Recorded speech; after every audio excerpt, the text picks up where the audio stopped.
Bonjour à tous, on se retrouve pour la suite de la vidéo sur la reliure en fil croisé. J'ai fait un schéma explicatif, donc les lignes noires représentent le fil visible sur la tranche du carnet.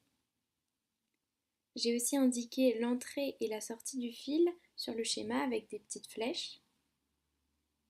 Et donc j'ai donné un numéro à chaque étape du parcours du fil.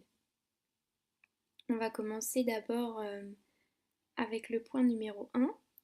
Donc on va passer à travers la couverture. Le schéma il est dessiné comme si on tenait le livre droit et qu'on regardait la tranche du livre. Donc je commence, je tire le fil et je suis le dessin. Je le passe à travers la couverture puis à travers le bloc de papier. Pour pas se tromper, en fait, il faut vraiment bien suivre le schéma.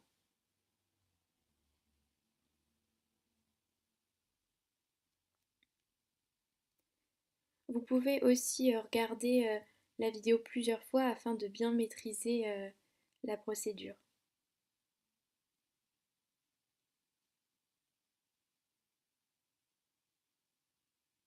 Donc je suis attentivement le schéma que j'ai fait. Je continue, je fais passer à l'intérieur du bloc de feuilles. Donc d'abord on va s'occuper en fait des trous du haut des blocs de papier et ensuite on fera ceux du bas. Comme on voit sur le dessin, il y a deux parties. Donc la ligne en pointillé sur le schéma, c'est le chemin du fil à l'intérieur du carnet. Et donc la ligne en noir, c'est le chemin à l'extérieur, donc celui qu'on peut voir sur la tranche. Au début, le tout ne tient pas bien, mais vous allez voir que plus vous continuez et plus le tout va se solidifier.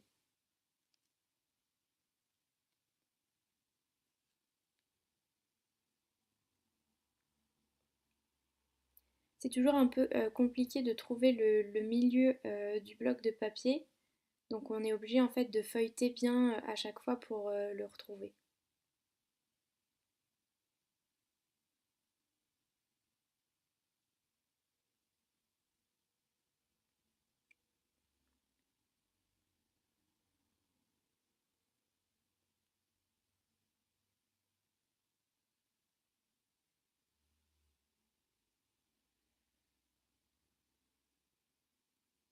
À partir de là, on peut commencer à tirer sur le fil pour resserrer le tout, comme je suis en train de faire.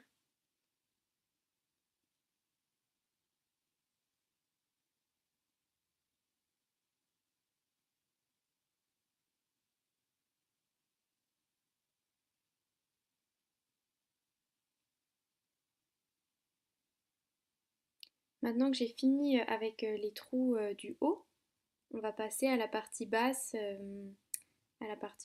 du carnet. Voilà, comme vous pouvez voir sur le schéma.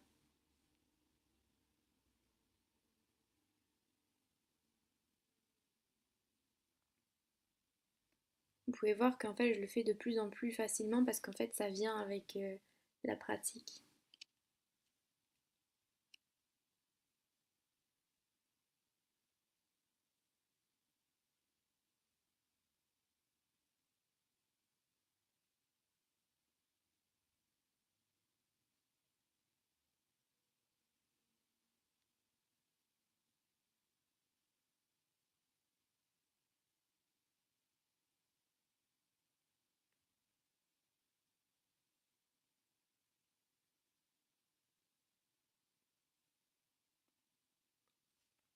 Non seulement j'y arrive mieux, mais en plus le carnet est de plus en plus solide, donc en fait c'est encore plus simple de le faire en bas.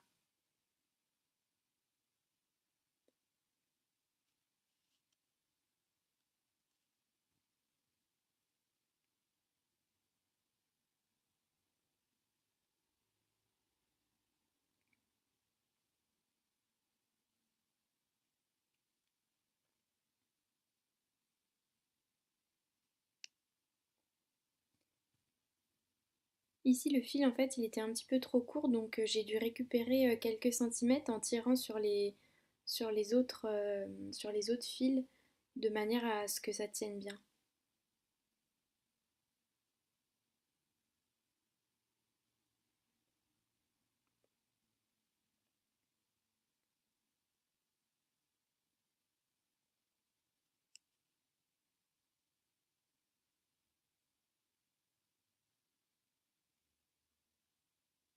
Maintenant, dernière étape, on arrive au dernier numéro où il faut nouer les deux extrémités ensemble.